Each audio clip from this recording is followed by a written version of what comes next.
The patience of Jesus, a bruised reed he will not break. Matthew 12:20.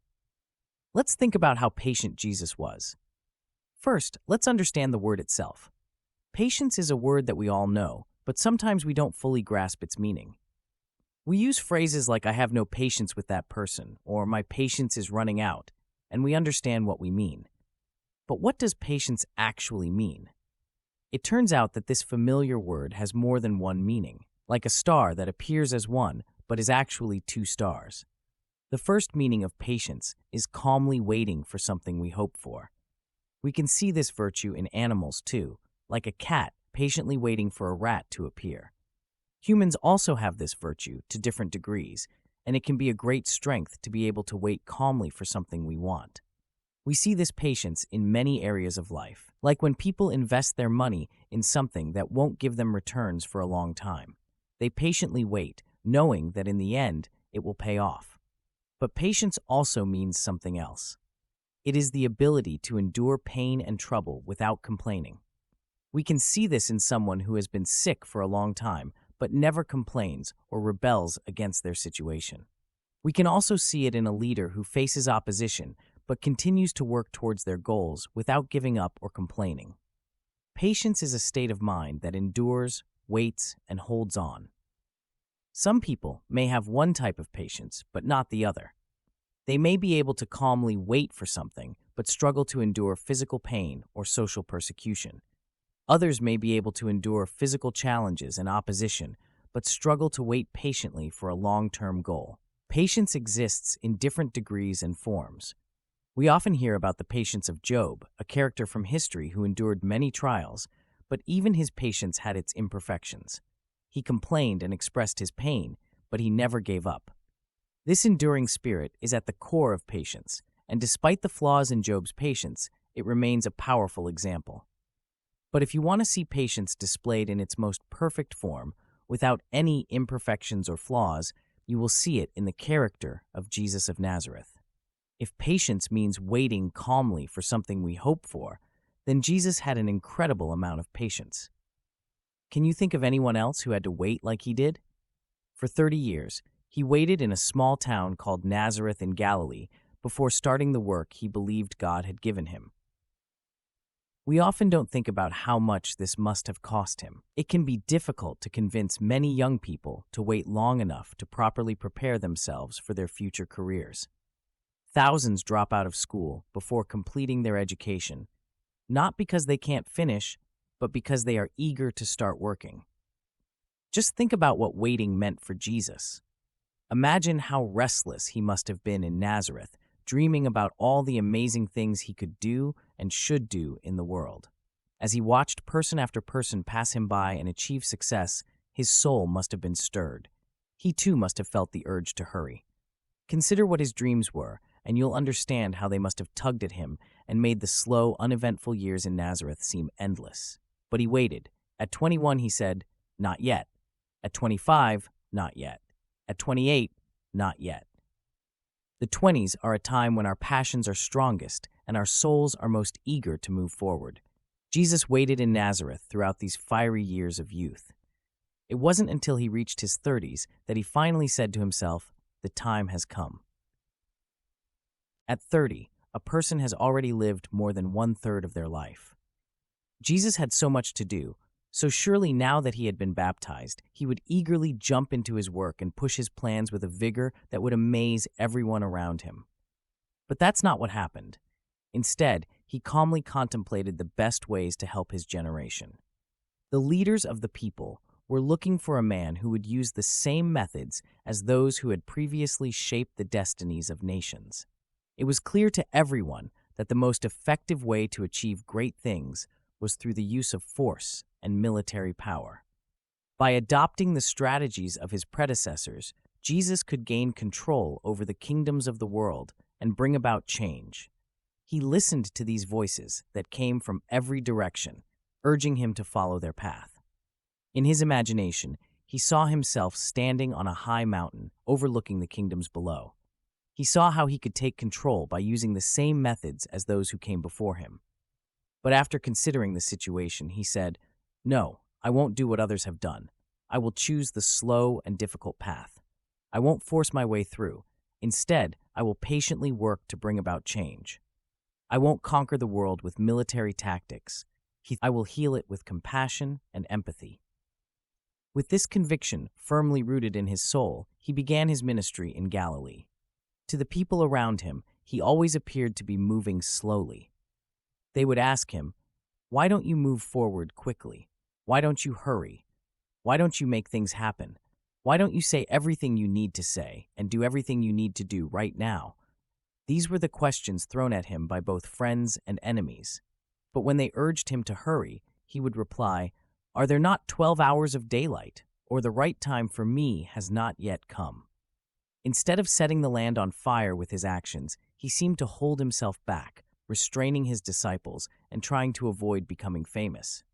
When he healed sick people, he would tell them, "Don't tell anyone."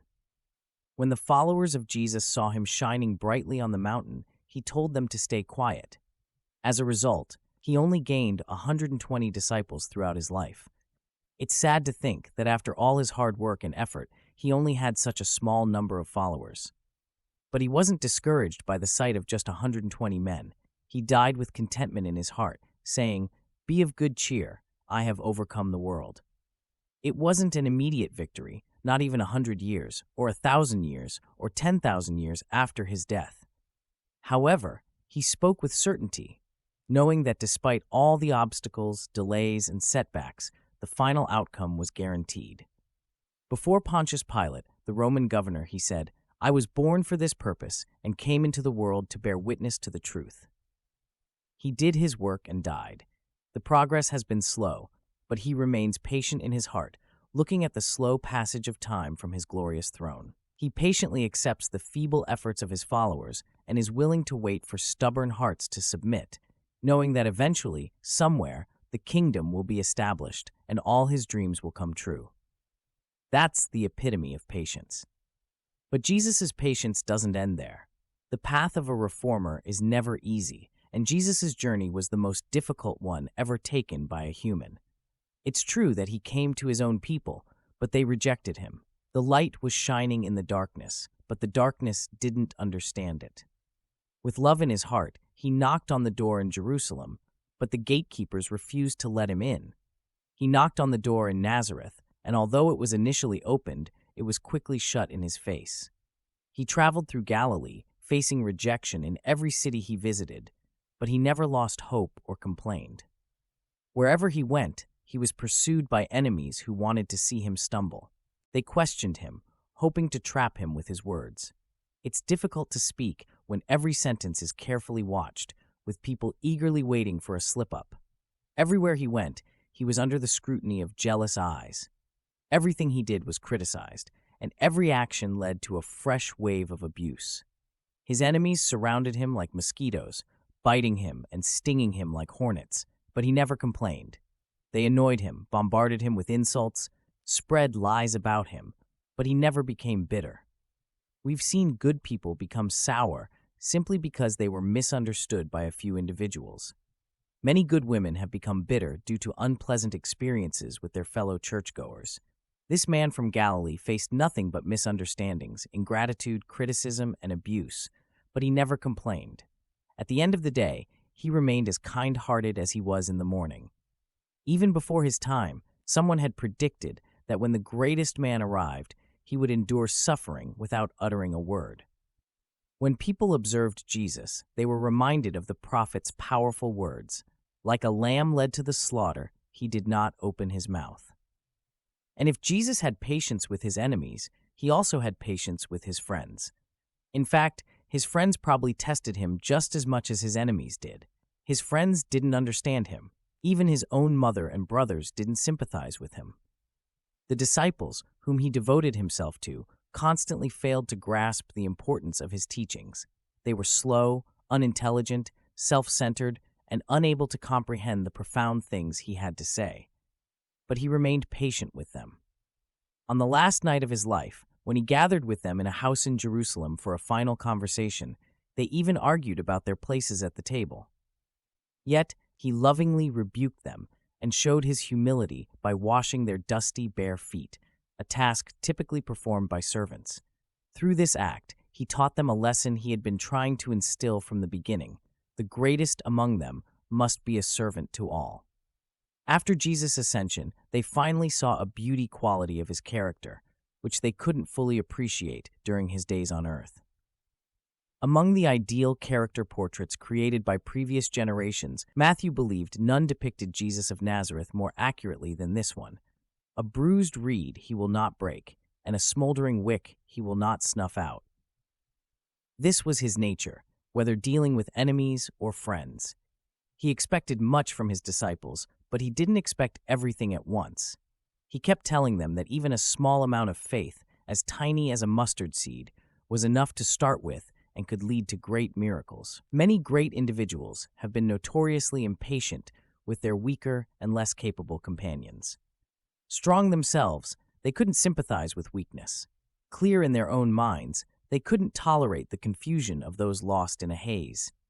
They had no use for the bruised reed and despised the flickering flame. But the patient man of Galilee possessed a completely different temperament. He empathized with weakness, was understanding of mental slowness, and was tolerant in the face of moral clumsiness. He wouldn't break a bruised reed, but instead coax the smoking wick back to life. And ever since Jesus lived and taught, people have found comfort in the belief that God is patient. To all who follow Jesus, the Almighty is a God of great patience. He has vast plans that span through time, and he is willing to wait for them to come to fruition. People look around at the suffering, tragedy, and chaos in the world and wonder, how could God create a world like this? How can he bear to let these things continue? They fail to understand that God is patient, infinitely patient, and is willing to wait until human hearts surrender and through obedience bring an end to the long and bitter night. Not only does God wait, but he also endures the indignities we subject him to without erupting in anger and destroying us. We can be ungrateful, disrespectful, irreverent, rebellious. We can refuse to do what he asks and persist in doing what goes against his will. We can harm ourselves and others, yet he won't strike us down. He grants us another day and yet another, saying perhaps tomorrow the sin will be repented of and the lost will return.